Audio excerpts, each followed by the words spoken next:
ہمارے ایک بہت بڑے بزرگ تھے، ان کا نام تھا حمزہ عینی. ان کے پاس ایک پنڈت جی آئے اور پنڈت جی نے کہا کہ حضرت صاحب ایک مسئلہ پوچھنا ہے.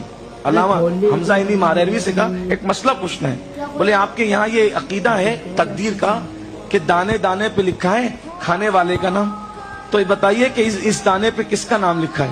وہ بہت بڑے ولی تھے، صاحب کشف تھے. انہوں نے کہا پنڈت جی یہ جو چاول کے دانے ہیں نا، ان پر کاش گنج میں، ماریرا شریف کے قریب ایک چھوٹا سا گاؤں ہے، کاش گنج میں ایک پیپل کا درخت ہے، اس پر ہنس کا جوڑا رہتا ہے، یہ ان کے مقدر میں لکھا ہوا.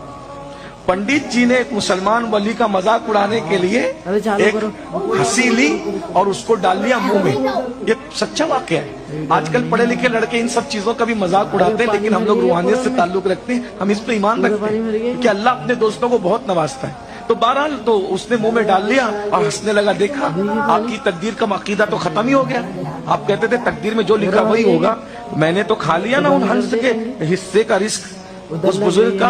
ہم نے جو جانتے تھے، جتنا ہم جانتے تھے اتنا کہہ دیا، آپ جانو آپ کا کام جانو. پنڈت جی اس کو کھا کر پیٹ میں درد ہوا، اتنا علاج کرایا، کوئی علاج کام نہ آیا. آخرکار حکیموں نے کہا کاش گنج میں فلاں فلاں حکیم رہتا ہے، اس کے گھر لے جاؤ گے تو دوا دے گا تو اچھا ہو جائے. اس کو بیل گاڑی پہ ڈالا پنڈت جی کو، اور پنڈت جی بیل گاڑی پہ ڈال کر کے پیٹ میں تکلیف تھی، تڑپ رہے تھے، لے جا رہے تھے. کاش گنج آیا، وہاں پر پنڈت جی کو الٹی ہوئی، چاول کے دانے نکلے، اور اس کے بعد ہنس کا جوڑا نیچے آیا اور انہوں نے چپ کر کے واپس اوپر چلے گئے. تب پنڈت کو پتا چلا کہ کسی کی تقدیر کا دانہ کوئی نہیں کھا سکتا، یہ اسلام کا عقیدہ ہے. وہ وہی کلمہ پڑھ کے اسلام میں داخل ہو گئے.